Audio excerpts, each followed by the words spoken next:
What if everything you believe about God could be seen in one person? What if the invisible became visible, not as an idea, but as a living reality? And what if understanding that truth could change the way you see everything, your life, your purpose, your future? There are moments in life when people search for something greater. Not just answers, but clarity. Not just belief, but understanding. And in one of the most powerful passages ever written, a truth is revealed that goes beyond religion, beyond philosophy, beyond human explanation. It speaks of someone who is not just part of the story, but the center of it, the Son. Described as the image of the invisible God. Think about that for a moment. God beyond sight, beyond human perception, beyond complete understanding, made known through someone who could be seen, known, and experienced. This is not just symbolic language, it is a declaration. The Son is not a reflection in the sense of being separate or distant. He is the exact representation, the visible expression of what cannot be seen. If you want to understand God, you look at Him, not at ideas, not at assumptions, not at traditions, at Him. Because in Him, the nature of God is revealed fully and clearly. But the passage goes even deeper. It calls Him the firstborn over all creation. This is not about being created, it is about authority, position, supremacy. It speaks of rank, the highest place above all that exists. Because everything that exists, exists through Him. All things were created by Him, things in heaven and on earth, visible and invisible, whether thrones, powers, rulers, or authorities, everything. Think about the scope of that. Not just the physical world you can see, but the unseen realities, the structures of power, the systems that govern existence. All of it, created through Him and for Him. This shifts the entire perspective of life. Because if everything exists through Him and for Him, then nothing exists outside of His purpose. Nothing is random, nothing is disconnected. Everything has a center, and that center is Him. But it doesn't stop there. He is before all things, which means He is not bound by time. He does not exist within the timeline of creation. He exists beyond it, before it, and through Him all things hold together. This is one of the most powerful ideas in this passage, because it means that the stability of existence itself depends on Him. Not just creation in the past, but continuity in the present. Everything holds together because of Him. Every moment, every breath, every movement of the universe, sustained, held, maintained. Without Him, everything falls apart. And yet, in the middle of this overwhelming description of power and authority, something deeply personal is revealed. He is also the head of the body, the church, not just a distant ruler of creation, but a present leader of people. Connected, involved, engaged. This shows two dimensions at once, supreme over everything, and yet intimately connected to those who follow Him. He is called the beginning, the firstborn from among the dead, which means something new has started. Not just life as it was, but life renewed, life restored, life that overcomes even death. And this is where the message becomes even more powerful. Because the supremacy of the Son is not only about creation, it is about restoration. It is about bringing things back, healing what was broken, reconnecting what was separated. The passage says that God was pleased to have all His fullness dwell in Him. All fullness, not partial, not limited, everything.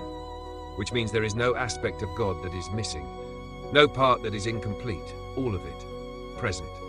And through Him, God chose to reconcile all things, to bring them back into alignment, whether things on earth or things in heaven, making peace through His blood, through what He did. This is where power meets sacrifice, where authority meets humility, because the one who holds everything together chose to enter into brokenness, to face separation, to bring restoration. And this is not just a general statement about the world, it becomes personal, because the passage turns directly to the reader. Once you were separated, alienated, enemies in your minds because of your actions. This is not about distance in location, it is about distance in relationship, a disconnect between what was created and the one who created it. But now, something has changed. You have been reconciled, brought back, through His physical body, through His sacrifice. This is not theoretical. It is not abstract. It is real. It is intentional. And it leads to something specific, to present you holy, without blemish, free from accusation. Think about that.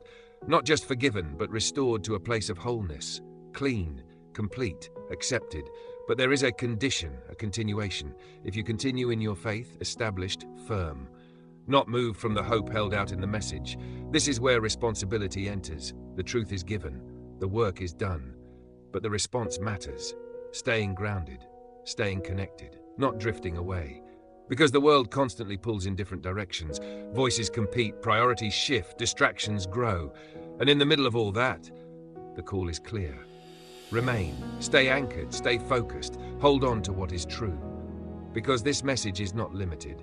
It has been proclaimed to every creature under heaven. It is not hidden, it is not exclusive, it is available. And Paul himself says he has become a servant of this message. Not its creator, not its owner, but its messenger, its carrier.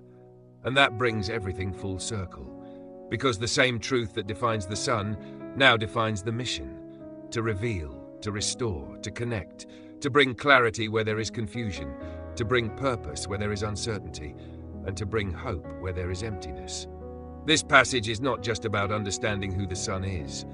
It is about understanding what that means for everything else. If he is supreme, then nothing else takes that place. Not success, not failure, not fear, not control, nothing. Everything finds its place under him. And that changes how you see life. Because instead of trying to hold everything together yourself, you realize something greater is already doing that. Instead of searching endlessly for meaning, you recognize that meaning has already been established. Instead of feeling disconnected, you see the possibility of being brought back, restored, reconciled. This is not just theology. It is perspective. It is identity. It is direction. Because when you understand who he is, you begin to understand who you are and where you stand. And what matters most, the supremacy of the Son is not just a statement of power. It is an invitation to see clearly, to understand deeply, to live differently, and to hold on to something unshakable in a world that constantly shifts. Because if everything is held together through him, then your life is not outside of that. It is within it. And that means there is purpose. Even when you don't see it, there is direction. Even when you feel lost, there is stability. Even when everything feels uncertain, because the center does not move. And when you are connected to that center, you don't have to be shaken by everything around you. That is the power of this message, not just to inform, but to transform. Not just to explain, but to anchor. And not just to describe who he is, but to show what is possible when everything is aligned with him. Thank you for watching this video. If this message helped you see things more clearly or gave you something to reflect on, don't forget to like, follow Holy Path Insights, and share this video so others can discover this powerful truth.